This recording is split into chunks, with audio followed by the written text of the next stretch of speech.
Thanks.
better idea of who the former president is considering to be his next vice president.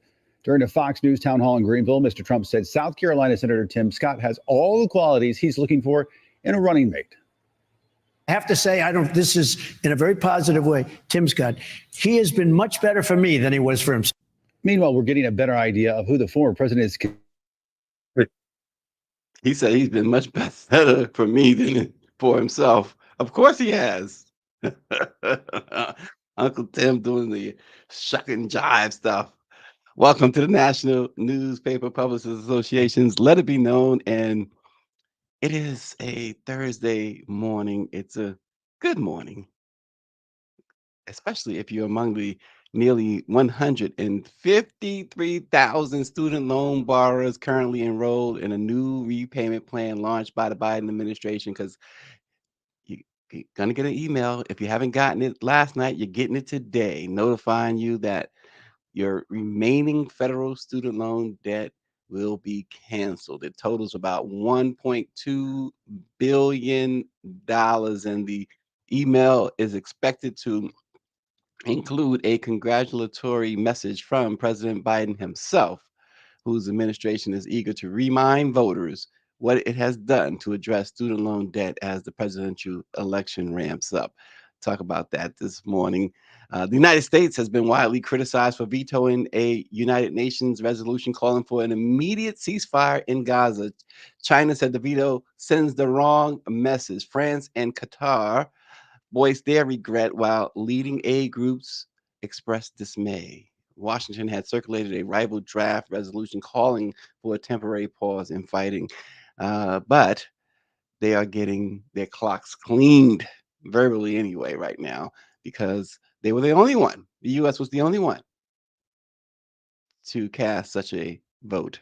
We'll discuss that this morning. And a judge is going to hear today arguments about whether a Texas school district can continue punishing a Black teenager for refusing to change his hairstyles. If you remember, he was wearing dreadlocks, and they told him that you can't do that, despite Governor Abbott signing into law the Crown Act. We'll talk about that this morning. In 4 days, now 5 days actually, after a judge ordered the twice impeached, 4 times indicted former President Donald Trump to pay $354 million in his civil fraud case, New York Attorney General Letitia James is not playing. She says she's ready to seize Trump Tower and everything else with his name on it. And meanwhile, the interest accruing on his debt is a staggering $87,000 a day. Very interesting. 87,000 a day. All right, Mr. Billionaire. Have a sip of tea on that one. Cough it up. Cough it up. And then maybe they'll start getting him to pay some taxes too. Who knows? Miracles do happen at times, right? I keep hearing this dog bark, and every time I hear this dog bark, I think of like the son of Sam. Somebody shut him up. Yes, my mind goes in odd places, I know. Uh, but I tell you what, this student loan situation is so interesting because keep hearing, and they keep doing these polls about students and about young ones being upset with the administration. This was a huge campaign pledge by the Biden administration about canceling student debt. And we all know that the Supreme Court struck down one of his plans, and they have been finding various ways to uh, forgive student debt ever since, before and ever since. And they've been largely successful. And that's what's interesting because despite being largely successful, it's as if it's not happening. Well, he titled a new plan yesterday, a new pathway President Biden did for debt relief. 153,000 student loan borrowers. He called it a ticket to chase dreams. He was in California announcing this yesterday. The president said, folks, I'm happy to have been able to forgive these loans because when we realize and relieve Americans of their student debt, they're free to chase their dreams. The debt relief is for those enrolled in the new student debt repayment plan rolled out last fall, and those who took out a small initial balance and have been paying it down for a decade or longer. Um, this action, he says, the president says, will be a huge help to graduates of community colleges and borrowers with smaller loans, putting them back on track faster for debt forgiveness than ever before. The Department of Education is estimating that 85% of community college students would be debt free within 10 years if they enrolled in that plan, which is called SAVE, the SAVE plan. And so they are trying to figure this out. And a lot of people have gotten some relief. A lot of those with student debt have gotten relief. So very interesting to watch this all unfold. And we keep seeing all of the misinformation and all of the disinformation, and it's going to ramp up. There's a report out today about Russia uh, hacking in again for the third straight U.S. election, trying to influence it and attempting to influence it. And we know who Vladimir Putin wants as president. And so he and his operatives are really working overtime. And again, we highlighted this yesterday on the program. The target, the primary target, Black voters. So uh, just beware and be careful what you read, what you hear. Marvin Gaye said, believe what none of what you hear and half of what you see. So think about that as your inbox gets full with stuff, or you see something on your Twitter timeline or your Instagram timeline or whatever. Just make sure do a little homework. Do a little homework. Um, with that said, the U.S. is in hot water globally. The United States again vetoed a draft UN Security Council resolution on Israel's war on Gaza, prompting widespread criticism from rivals and allies alike. The move was the third U.S. veto of a United Nations resolution demanding a ceasefire in Gaza, and came a day after Washington circulated a resolution that would support a temporary ceasefire linked to the release of all Israel captives from the Palestinian enclave. The vote in the 15-member council was 13-1, with the United Kingdom abstaining. And so they left the U.S. out to try. King Charles was like, "Hey, you on your own, Joe. I got other things to worry about." But this conflict, what is not what seems to not be taken into account is that more than 29,000 Palestinians have been killed, and most of them, through various reports, most of them women and children, and which which gives me an opportunity to segue to Tiffany Haddish. Oh gosh, somebody said I thought she was already canceled. Tiffany Haddish, I tell you what has happened to Tiffany Haddish? You talk about somebody crashing and burning quickly. I mean, she's going down in flames. That video she posted, it was just, for her sake, I hope that she comes out and says, you know what, I was on drugs. Yes. I mean, it's just ridiculous. She's got to go see for herself, she said. So she's headed to Israel to see for herself. Then I'm going to the Dead Sea and go and get me some. Gonna have some fun, yeah. It's gonna be great. Then I'm gonna learn about the politics. Hey, see, I feel like I can't believe everything I see on the internet. I can't believe everything everybody's saying to me on the internet. I need to go see for myself. I'm one of those people. I'm sleepy as hell. I'm about to be asleep this whole flight. I've been up all night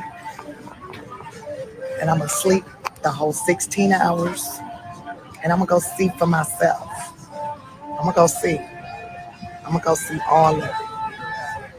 I'm gonna ask questions, see with my own eyes. Because I don't believe everything. Social media be saying, I know a lot of stuff on social media be not true because, yeah, yeah, I didn't even open it.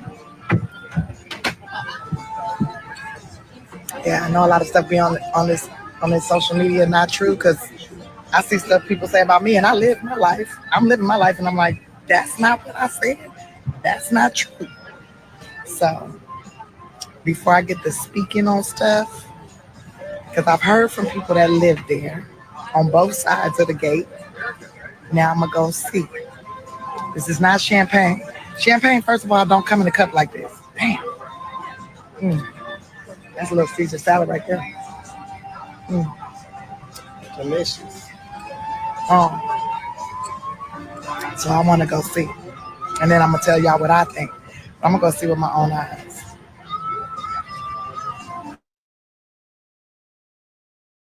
Um, somebody go get Tiffany.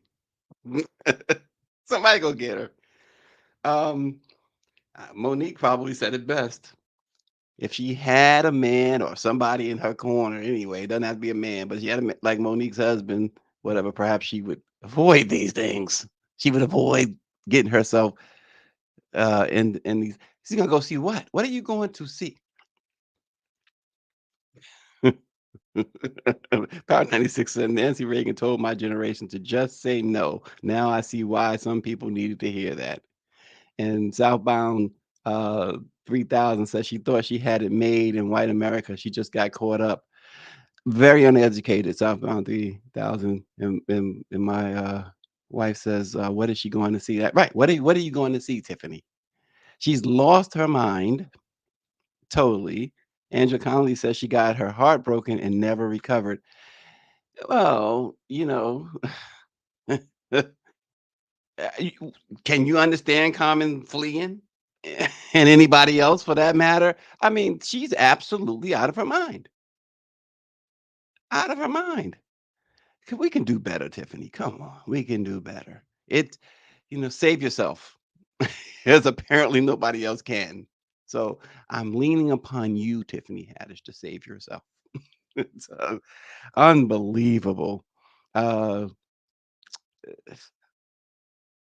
Yeah, it's, 5 cans short of a six-pack, as Power 96 says. I understand that her connection, her dad apparently, was, Jewish, um, and maybe she apparently that she doesn't like what she's been hearing out of there. We just mentioned the 29,000 plus Palestinians, mostly, women and children being slaughtered, in this war. And perhaps she, feels a way about that. Yeah, yeah, yeah. Her father, he was a black Jew. Um, Maybe she feels a way about that. You know, people get into their feelings when it comes to, well, their heritage, I guess. But the bottom line is, you had the entire United Nations Security Council, except for the United States, call for and vote for a ceasefire to stop this. They the devastation, this is long it seems to be, let me couch it that way, to no longer be about Hamas. And we've heard even US politicians boldly say that all of Palestine should be wiped out, which is absolutely insane. And this is no longer just about Hamas. I don't think it's about Hamas at all anymore. It's just about simple what we've heard some very uh, uninformed. Let's use the word uninformed. Politicians and others say that Palestine should be wiped out. Why should you talking about genocide? They don't have a right to breathe the air that sh- we all breathe because they're Palestinian. That's a mentality that happens here a lot, right? Black folks are not allowed to breathe. But France, Algeria, Norway, Cuba, Qatar, Saudi Arabia,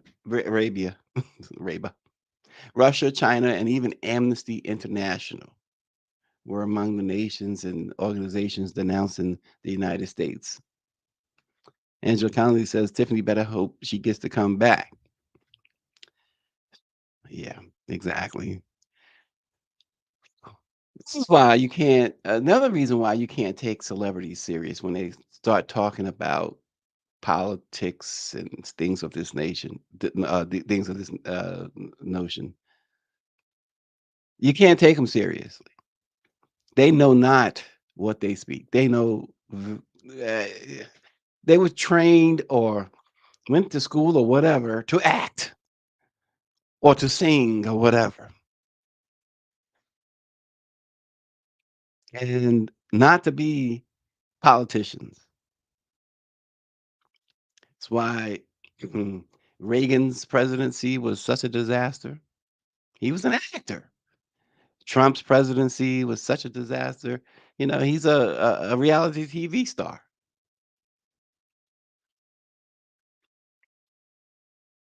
Stay in your lane, as they say. If people did that, wouldn't it be a better things would be a lot better overall if people just stayed in their lane. Power, Power 96 said she should have taken Sexy Red with her.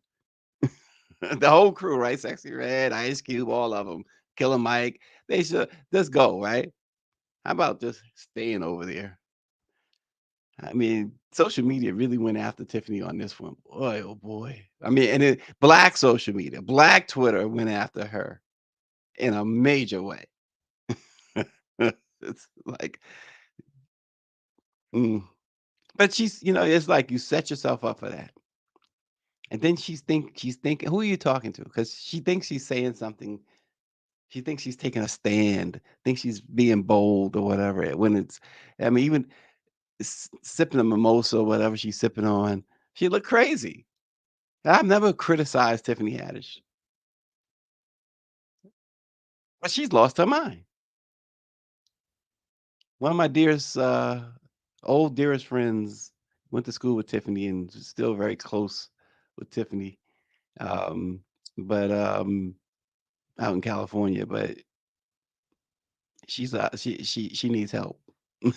she she she and Kanye. Maybe if Kanye and Bianca decide to call it quits, maybe Kanye and Tiffany would be the match made in therapist heaven. So come on, give me a break. Hey, tomorrow we got a big show tomorrow. Join us tomorrow. That movie's out. Bob Marley, One Love. It's out and it's killing it at the box office. Absolutely killing it at the box office. So we got the one and only Ziggy Marley is joining us tomorrow to talk about One Love, his dad, and their life. Very interesting stuff from Ziggy Marley. So join us tomorrow for the one and only Ziggy Marley as he discusses his father's uh, bio. How you say it? Biopic or biopic? A Texas judge is going to determine, well, at least he's going to start hearing arguments today about whether a school district can continue punishing a black teenager for refusing to change his hairstyle. Dal George is the junior at Barbers Hill High School, which is about 30 miles from Houston. And he's been in school suspension had an off-site disciplinary program, or I mean, he's been switching from in-school suspension to an off-site disciplinary program for most of the school year. School officials said back in August that George's hair, which he wears in dreadlocks, twisted neatly on top of his head, away from his face and neck, still violates a district dress code regulating the length of boys' hair. According to the student handbook, male students' hair cannot extend past the eyebrows or earlobes. George has received letters and messages from people encouraging him and supporting his decision to not cut his hair. The 18-year-old has said that the support has made all the difference in the world, especially as he's been under a microscope and in the headlines since August. His family says his punishment violates the state's newly implemented Crown Act. The district filed a lawsuit in September requesting that a judge clarify whether that's the case.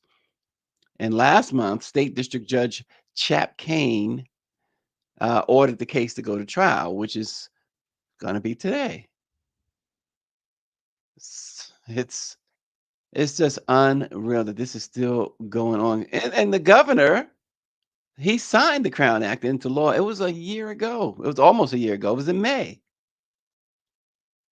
And that Crown Act, what it does is it prohibits race-based hair discrimination at work, school, and in housing facilities throughout Texas. It protects hairstyles like braids and locks and twists. And it bars school districts from implementing policies that discriminate against a hair texture or protective hairstyle commonly or historically associated with race. But the school officials are claiming that the law doesn't address hair length. But still, the lawmakers who co-wrote the Crown Act said the law was intended to protect George's hairstyle, this young teenager's hairstyle. Now, the question becomes, he should, based on the law, win this case. How do they compensate this young man? He's been in school suspension in a off-site facility. He's been suspended basically the whole year. How are they going to compensate him? And the in-school suspension, the off-site suspension, whatever suspension, he's not getting the education that he deserves or that is required for him to keep moving forward. So how do they compensate this young man? That's something to keep an eye on. And the school district continues to double and triple down and quadruple down on this all the way to the courtroom. Now, this judge can find that this was an egregious violation by the school district and level some serious sanctions, which is the obviously desired outcome here. And some people say, well, why did you know what? Considering he's going to miss all his, why didn't he just take out the lock? You know how long it takes for somebody to get their locks together like that? It's a very it makes no sense. And Power 96 points out that with all of the black college athletes in Texas, most wear locks or other hairstyles. Not one of them from a PWI has said anything. Let the black players from UT Austin stop playing sports. Yeah, and I get where he's coming from. I get where he's coming from because that is absolutely how it is. So we will be watching. Angela Connolly says, our hair is our pride. It's a black thing. She didn't say thing. She said thing. It's a black thing. You wouldn't understand. Oh boy. Well, once again, we're gonna talk about the twice impeached, 4 times indicted, twice found responsible for sexual assault, former President Donald J. Trump. But this time in the sense that nearly a week after the judge ordered him to pay $354 million in his civil fraud case, New York Attorney General Letitia James said that she is ready to start taking his property, um, Trump Tower, and other things that he boldly puts his name on. She says, quote, if he does not have funds to pay off the judgment, then we will seek judgment enforcement mechanisms in court and we will ask the judge to seize his assets. course, he was fined $354.8 million plus approximately $100 million in prejudgment interest after the judge determined that he inflated his net worth in order to get more favorable loan terms, saying that she was very confident with the strength of her case on appeal. Attorney General James reiterated that her office would not hesitate to seize his assets. She mentioned his 40 Wall Street skyscraper by name. Um, she says if he's unable to find the cash, we are prepared to make sure that the judgment is paid to New Yorkers. And yes, I look at 40 Wall Street each day and every day, she said. Oh boy, Letitia James was not playing.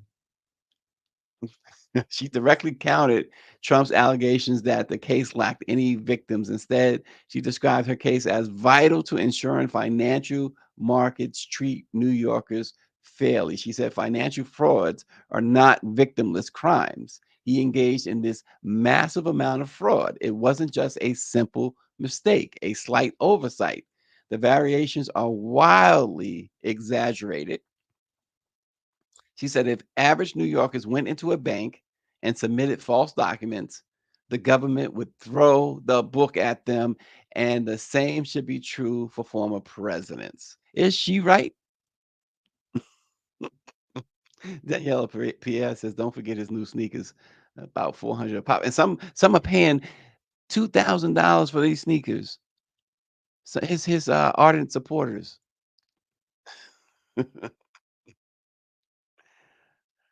Oh boy, Power 96 said Trump can open a new building in Alabama. The name can be called Good Old Boy Towers in Alabama. And he also, as each day ticks by, each day cost him 87,000 in interest on this. So there's already been 5 days. So he's already he's already on the hook for like almost a half a million in interest in just 5 days. He's got to figure this out, don't he? He's gotta figure it out, and he's gotta figure it out real quick. And they got the GoFundMe. It was so I thought it was interesting. I saw someone post a, photo of his, a screenshot of his GoFundMe, which had raised about a half a million dollars in just a few days, and this individual had been raising money for clean water and struggling to do that and was pointing out, hey, you want a good cause to um, you know to contribute to GoFundMe? Let's do that. Let's do that. It's quite amazing. We talked about this too. It's quite amazing that GoFundMe is even allowing this to go on.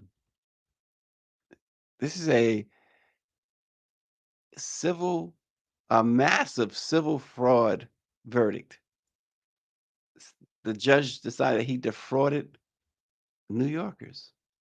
He defrauded banks. He defrauded his insurance companies. I mean, essentially, as Tish James alluded to, if that were you or I, it wouldn't be a question about civil. I mean, it would be probably be both. We'd be locked up and fined $354.5 million or so.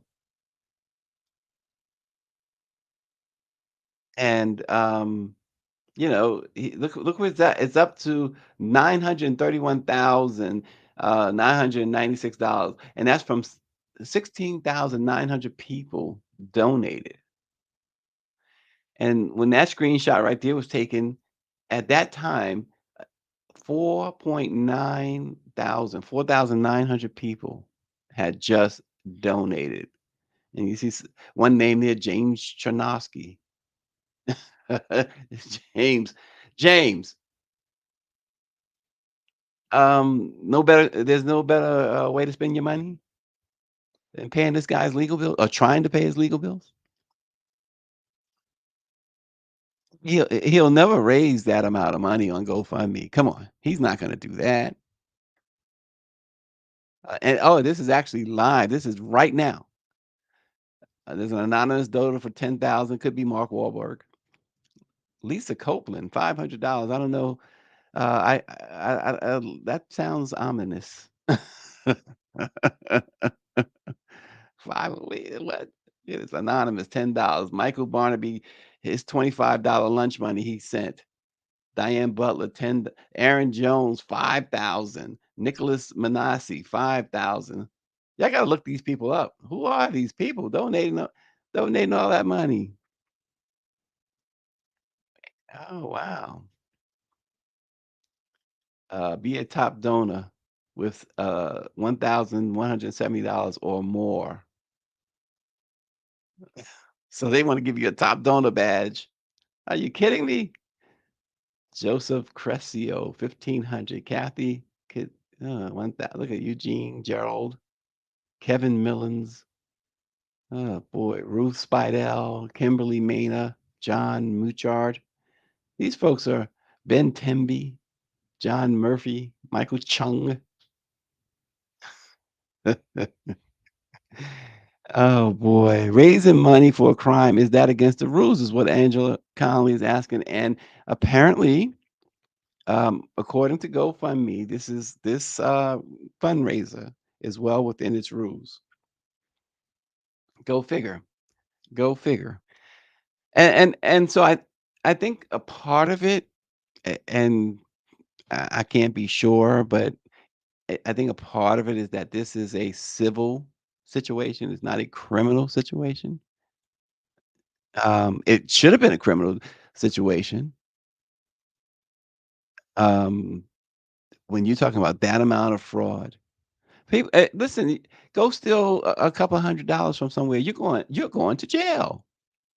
This guy, according to the court ruling, defrauded New York out of over $350 million. So, um, I tell you what, they keep making up rules as we go on. And we see it in the House of Representatives. We see it everywhere. The Senate. We see it throughout politics. We see it in corporate America. This. It's something about these elections.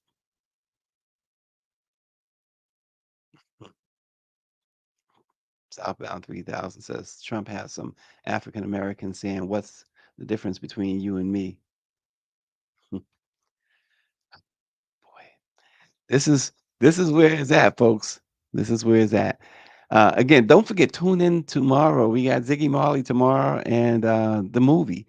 You gotta check the movie out. I saw the trailer. There's a couple of trailers, and I've been able to see them, and it certainly does. There are some things in there I did not know about Bob Marley. Not that I'm like a Bob Marley historian, but there was a couple of things that even the shooting. I mean, I did not know that. Did not know that. But there's a few things there just did not know. And apparently the movie um really fleshes it all out. And so seems to be, and everybody, he's Bob Marley is one of those individuals who you always heard about Bob Marley. And no matter what generation, I mean, he's touched generations. Of course, it's a million Marleys. There's Marleys everywhere. There's so many Marleys. They had so many kids. And then the kids had so many kids. And their kids had a lot of kids. So it's Marleys, but you will always have a Marley connected to Bob. It's amazing. But it seems like it's an amazing story. Of course, Bob Marley died way too young.